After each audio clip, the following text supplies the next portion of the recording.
Depuis une quinzaine d'années, les systèmes éducatifs de Belgique, de France, mais même de l'ensemble des pays industrialisés, sont de plus en plus orientés sur les compétences, et ce au détriment des savoirs. Et ce glissement des savoirs vers les compétences répond, selon moi, essentiellement non pas à un impératif pédagogique, comme cela est souvent présenté, mais répond d'abord à un impératif économique. L'évolution du marché du travail fait que nous avons de plus en plus d'emplois à faible niveau de qualification dans le secteur des services. De plus en plus d'emplois dans lesquels la maîtrise de savoir et même la qualification sont secondaires par rapport à des exigences de flexibilité et d'adaptabilité. Et l'orientation sur les compétences, sa première mission est de remplacer une école qui jusque-là était pourvoyeuse d'une culture commune, de la remplacer par une école qui est pourvoyeuse de cette adaptabilité, de cette flexibilité des futurs travailleurs.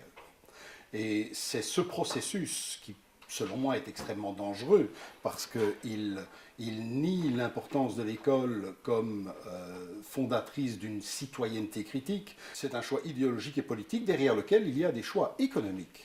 Aujourd'hui, sur le marché du travail, on ne réclame plus des travailleurs qui sachent beaucoup, mais des travailleurs qui soient capables de s'adapter aux changements constants des qualifications ou des besoins en savoir et en qualification au fil de leur carrière ou au fil de leurs différentes carrières. Parce que on va devoir souvent, nous dit-on, changer d'emploi, et à l'intérieur d'un même emploi, on va devoir souvent changer de poste de travail. Et c'est cette recherche d'adaptabilité à laquelle on tente de répondre en donnant plus d'importance aux compétences au détriment des savoirs. Le problème est un peu complexe au niveau du point de vue du patronat, parce qu'il n'y a pas un patronat, il y a une multitude de patronats qui n'ont pas les mêmes attentes.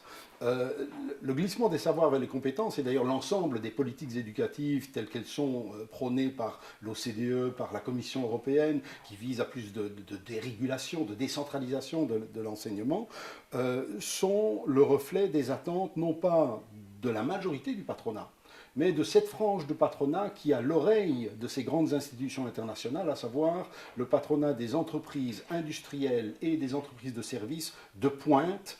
Je pense à l'industrie automobile, l'industrie pétrochimique, mais aussi les industries du multimédia et ainsi de suite. Alors que si vous allez interroger les petits patrons du secteur de la construction, par exemple, qui eux sont en demande de pouvoir disposer d'un maçon capable de faire une voûte, qui cherchent désespérément des soudeurs qualifiés, eux ils vont avoir sur ces questions un discours totalement différent.